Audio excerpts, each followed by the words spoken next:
ประชุมเวียงงานสื่อมวลชนทั่วประเทศครั้งที่หนึ่งภายใต้คำขวัญเพิ่มทวีบทบาทการนำพาของพรรคพัฒนาเวียงงานสื่อมวลชนให้หันเปลี่ยนสู่คุณภาพใหม่อย่างแข็งแรง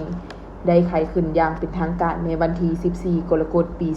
2026 อยู่หอประชุมแห่งชาตินครหลวงเวียงจันทน์โดยการเป็นประธานของทานพลเอกวิไลลาคำฟองกรรมการกลุ่มการเมืองศูนย์กลางพรรคผู้ประจำการคณะเลขาธิการศูนย์กลางพรรคมีทานคำพันธ์เผยยวงศ์กรรมการกลุ่มการเมืองศูนย์กลางพรรคหัวหน้าโฆษณาอบรมศูนย์กลางพรรครองประธานสภาทฤษฎีศูนย์กลางพรรค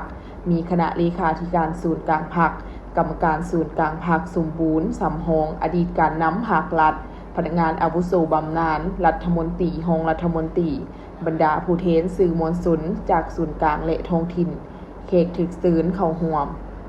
ท่านพลเอกวิไลลาคำฟองได้กล่าวไขกองประชุมอย่างเป็นทางการซึ่งท่านได้กล่าวว่าภาครัฐยามใดก็ถือเอาเวียงงานสื่อมวลชนเป็นเวียงงานหนึ่งที่สำคัญและติดพันสนิทแน่นกับการปฏิบัติชาติติดพันกับขบวนการต่อสู้อย่างพิละอาจหาญของประชาชนลาวบรรดาเผ่า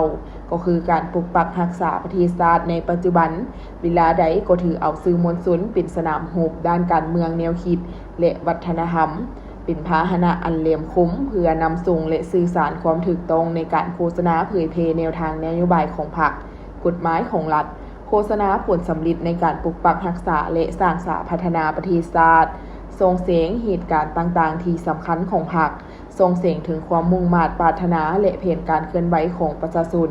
ปลุกระดมน้ำใจรักชาติเต้าโฮมความสามัคคีเป็นปึกเพนทั่วปวงชนเข้าในการพัฒนาเศรษฐกิจสังคมสร้างบรรยากาศประชาธิปไตยเป็นเวทีแลกเปลี่ยนคำคิดคำเห็นทัศนะสร้างสรรค์ระหว่างมหาชนกับภาครัฐสื่อมวลชนยังได้ประกอบส่วนอันสำคัญและยกบทบาทอิทธิพลบ่ว่าอดีตและปัจจุบันของสาธารณรัฐประชาธิปไตยประชาชนลาวให้สูงเด่นขึ้นในเวทีภาคพื้นและสากลซึ่งมติ 36 ของกลุ่มการเมืองศูนย์กลางพรรคว่าด้วยการเพิ่มทวีการนำพาของพรรคและการคุ้มครองรัฐต่อเวียกงานสื่อมวลชนในระยะใหม่เป็นเข็มชี้ทิศเนียงทางในการเคลื่อนไหวเวียกงานสื่อมวลชนตลอดระยะ 30 กว่าปีที่ผ่านมาและในกองประชุมใหญ่ครั้งที่ 12 ของพรรคได้เน้นไว้ว่าเพิ่มทวีเวียกงานแถลงข่าวสื่อมวลชนให้เข้มแข็งมีความทันสมัยว่องไวทันกับสภาพการเป็นกระบอกเสียงที่เหลี่ยมคมของพรรคติดพันกับการยกระดับเวียกงานโฆษณาประชาสัมพันธ์ด้วยหลายรูปแบบหลายสีมีความจับอกจับใจและอุดมสมบูรณ์กว่าเก่าส่งเสริมเวียกจริงคนเทผู้เฮ็ดเททำจริงตัวแบบการพัฒนาผลสำลิดการค้นคว้าวิทยาศาสตร์และนวัตกรรมให้สังคมได้รับทราบและเรียนรู้อย่างกว้างขวางเพื่อจัดตั้งปฏิบัติที่ชี้นำดังกล่าวจึงได้จัดกองประชุมในครั้งนี้ขึ้นภายใต้คำขวัญเพิ่มทวีการนำพาของพรรคพัฒนาเวียงงานสื่อมวลชนให้หันเปลี่ยนไปสู่คุณภาพใหม่อย่างแข็งแรงกองประชุมครั้งนี้ยังเป็นครั้งประวัติศาสตร์จะได้พร้อมกันสรุปตีราคาคืนการจัดตั้งปฏิบัติเวียกงานสื่อมวลชนในระยะผ่านมาก็คือการจัดตั้งปฏิบัติมติของกลุ่มการเมืองศูนย์กลางพรรคเกี่ยวกับการเพิ่มทวีบทบาทการนำพาของพรรคการคุ้มครองของรัฐต่อสื่อมวลชนในระยะใหม่เห็นได้ด้านดีด้านโอนข้อคงค้างและวิธีการแก้ไขพร้อมทางวางทิศทางแผนพัฒนาเวียกงานสื่อมวลชนในระยะใหม่